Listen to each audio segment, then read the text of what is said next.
Bonjour à tous, minasan konnichiwa. Je suis Emma de la Maison de la Culture du Japon à Paris, Paris Nihon Bunka Kaikan no Emma desu. Comme vous le savez, nous avons la chance d'accueillir en France cette année la Coupe du Monde de rugby, après celle qui a eu lieu au Japon en 2019. Je me trouve actuellement devant la Maison de la Culture du Japon à Paris, sur les quais de Seine, face à la Tour Eiffel. La Maison de la Culture du Japon à Paris est une institution qui propose une programmation culturelle afin de promouvoir la culture japonaise en France. Nous avons la chance d'accueillir aujourd'hui une conférence sur le thème du rugby afin de créer un pont entre la France et le Japon à travers le sport. On va voir ce qui s'y passe.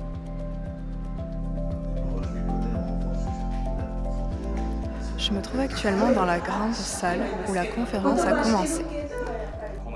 Sur la scène, nous apercevons deux grands joueurs de rugby.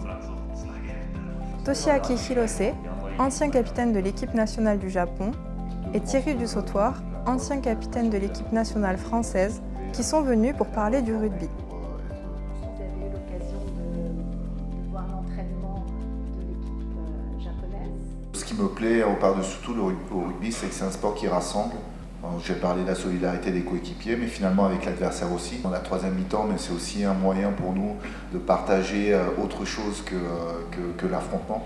Pourquoi vous conseillez aux enfants le rugby le premier sport? 物理的にぶつかるっていうことによる痛みを知れる、それが相手にも痛みって伴うと思うんですけど、そこを体感できることがあるっていうのは生きていく上ではとても大事なことだと思ってます。あとはやっぱり相手を敬うとかレフェリーを敬うですとか、自分たちだけ良ければハッピーじゃない、みんなでやっていくことが楽しいっていうことを知れる。La conférence est à présent terminée. Les deux capitaines ont évoqué notamment leur propre vécu, ce que le rugby leur a apporté, mais également les différences culturelles entre le rugby au Japon et en France, et ont donné leur premier pronostic pour la Coupe du Monde de cette année. Nous sommes actuellement sur le toit terrasse de la MCJP où a lieu le cocktail, et nous sommes sur le point d'interviewer Thierry Dussautoir et Toshiaki Hirose. Comment étaient les retrouvailles avec Hirose en dehors du terrain ?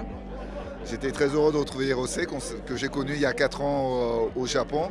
Il m'a aidé à me faire à la culture japonaise pendant le mois où je suis resté au Japon. Donc c'est à moi de retourner l'appareil maintenant en France. フランスのラグビーの文化をどのようにご覧になっていますか？フランスやっぱりラグビーのファン根付いてるなと思う。すごいみんなで盛り上げるっていうのは素敵だなと思いますし、ラグビーもね本当にいい時とぐらいの時波があるのもフランスらしいなと思うんで、すごく応援しがいあるチームだなと思ってますね。Grâce à la conférence d'aujourd'hui, j'ai appris énormément de choses sur le rugby en France et au Japon. Nous espérons qu'avec la Coupe du Monde de rugby cette année en France, le public français pourra apprendre plein de choses sur la culture japonaise. En attendant, je vous donne rendez-vous du 17 au 28 octobre pour découvrir notre exposition sur l'histoire de l'équipe du rugby du Japon. Si vous voulez avoir plus de détails, allez dans la description. On espère que la vidéo vous a plu, dites-le nous en commentaire. Si ça vous a plu, n'hésitez pas à nous suivre sur les réseaux sociaux.